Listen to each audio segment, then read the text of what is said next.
Señor Lagarto, muchísimas gracias. Ya de conocimiento público que el Senado hizo ley la muerte digna. Nos encontramos con Eduardo García, dirigente socialista, que ya allá por el año 2003, cuando era diputado socialista, había presentado este proyecto. Sí, fue el primer proyecto que se presentó con esta idea de que uno pueda decidir hasta qué lugar acepta, digamos, la intervención del médico o de las distintas tecnologías que hay, cuando la muerte es algo inevitable, es decir, poder decidir hasta el último momento sobre qué hacer con la vida de cada uno de nosotros. En ese momento se discutió en comisión, en la Comisión de Salud, me acuerdo que estaba presidida en ese momento por un cordobés también. Se alcanzó a discutir, pero nunca llegó a recinto. Quizás porque venía de un bloque pequeño, minoritario, el Partido Socialista, y también creo yo que ha madurado la sociedad en Argentina, y temas como estos, que son conflictivos, porque tienen que ver con la muerte, con las creencias que cada uno tiene.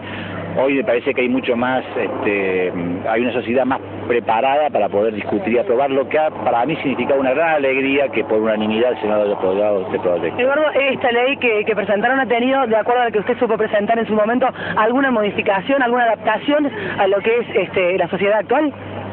Sí, tiene un aspecto que, por lo que pude leer, va a ser discutido en un segundo proyecto. En el proyecto que yo presenté se puede renunciar a cualquier, participación terapéutica, excepto la alimentación y la terapia contra el dolor. En este proyecto eso no está incluido, esa salvedad.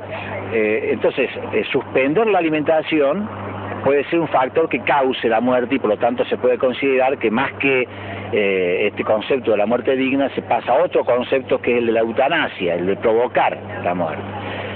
Pero por lo que pude leer, va a ser salvado con un proyecto que ya en los próximos días va a ser tratado. Lagarto García, ¿lo escucha? Sí, buenos días, Eduardo. ¿Qué tal, Lagarto? ¿Ha encontrado alguna, no sé si yo percibí o no, pero hay alguna diferencia con el proyecto aprobado y el tuyo?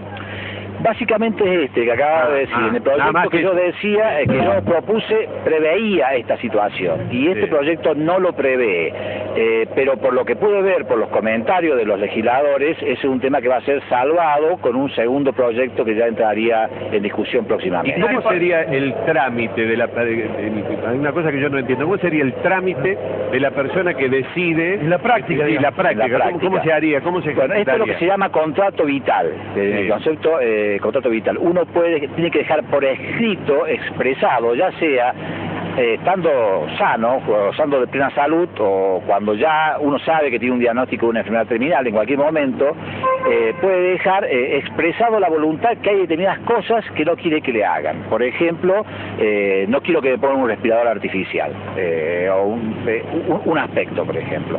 Y esto tiene que ser respetado por el médico y los familiares. Y también se prevé siempre en esta idea la posibilidad de la existencia de un tutor, es decir, elegir un familiar, un amigo, que uno considere que lo va a representar en lo que piense, porque uno puede estar en un estado de coma a lo mejor y no haber previsto determinadas cosas, y que alguien que lo represente pueda tomar esa decisión. Porque estas son cosas de conflicto, muchas veces en la terapia intensiva. Los médicos tratan de cubrirse porque si no hacen todas las prácticas existentes pueden ser, a lo mejor después de un juicio por mala praxis. Los familiares a veces están, muy ilusionados que la vida pueda continuar en esa persona. Entonces esas situaciones de conflictos a veces lo único que provoca lo que se llama el sufrimiento por una exagerada atención cuando la muerte es algo inevitable y lejos de mejorar empeora la situación de la enferma. Eduardo, ¿qué pasó que hace 9 años esta ley que usted presentó en el Congreso no se trató en aquella oportunidad? ¿Por qué fue? Yo creo que por dos razones. Una, porque, yo integraba el bloque del Partido Socialista, era un bloque minoritario, pequeño, y estos proyectos generalmente, si no tienen el apoyo del bloque de gobierno, difícilmente evolucionan. Se alcanzó a discutir en la Comisión de Salud, que en ese momento lo presidía el doctor González, actual ministro de la provincia, pero nunca tuvo dictamen. Y creo que también otro aspecto que hay que reconocer es que los argentinos hemos madurado en estos temas que son muy conflictivos. García, sí. Quisiera para echar un poco más de luz a la gente que se le despierta hoy con esta noticia de que se aprobó esta ley, si usted puede explicar brevemente para qué habilita esto, y hay gente que la critica o que se opone porque confunde, como usted recién mencionó por encima, pero me gustaría que se puede aclararlo mejor al tema de que esto no habilita, no es una ley que habilita la eutanasia ni el suicidio asistido, sino que tampoco es para cualquier persona, es solamente para casos excepcionales de pacientes terminales o cuadros irreversibles. Los es así. Primero es un tema absolutamente voluntario, nadie está obligado a hacer un contrato vital. Uno puede hacerlo o no. Segundo, digamos, de ninguna manera tiene que ver con la eutanasia. La eutanasia es provocar la muerte, o sea, ante una situación alguien lo ayuda a morir. Esto no es así, es para prever qué cosas no quiero que me hagan, cómo puedo evitar lo que se llama ensañamiento terapéutico. Todos quizás hemos tenido algún familiar enfermo y sabemos a veces en la terapia que esa agonía final de una muerte inevitable genera sufrimiento. Bueno, uno puede dejar escrito, planteado la voluntad, que hay cosas que no quiero que me hagan, porque quiero que la muerte, cuando es algo inevitable, llegue en forma tranquila, sin que uno tenga padecimiento y sufrimiento. Para nada tiene que ver con eutanasia, que es otro concepto que es provocar la muerte con la colaboración de un tercero. Pero en el caso, por ejemplo, de esta chiquita que se llama Camila, que su historia se hizo muy conocida a través de su mamá, que tiene 3 años y desde que nació está en estado vegetativo. Sus papás ahora, que esta ley se promulga posteriormente a que esta niña le suceda eso, también pueden pedir, en este caso, la muerte digna. ¿Cómo se procede en esos casos? Pueden pedir, por ejemplo, que ellos no están dispuestos que su hija siga atando con un respirador artificial. Y eso, hoy, dado que una menor y ellos son los padres y son quienes la representan, obliga a el médico a, por ejemplo, a tener que desconectarlo.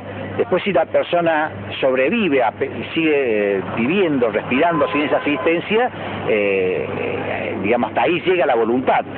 Si uno no puede provocar la muerte, puede quitarle el respirador. Pero ahí sería eutanasia, ya el paso siguiente sería... Claro, exactamente. Claro. El caso al que Mariana se refiere es el de Camila Herbón, que sus papás, incluso esta ley que hoy se aprueba, fue muy impulsado este tema también por el caso de estos papás que lo hicieron público. Porque a la vez el médico que está del otro lado, tomar una decisión de esta es muy difícil, porque inclusive corre riesgo, no solamente un aspecto de tipo ético o moral, sino que corre riesgo la posibilidad de tener un juicio por una mala praxis, porque es una decisión muy difícil de tomar, digamos. Ahora, aunque suene duro, Eduardo, decirlo, también esta ley me parece, digamos, una pregunta y también en serio una opinión un tanto personal, termina con un negocio bastante duro también de la terapia intensiva y de todo lo que significa. Es duro decirlo, pero nadie, por supuesto que uno no puede hacer generalidades en estas cosas como en ningún aspecto, pero nadie desconoce que también en la salud hay grandes negocios, y 10, 15, 20 días más de terapia intensiva suele a veces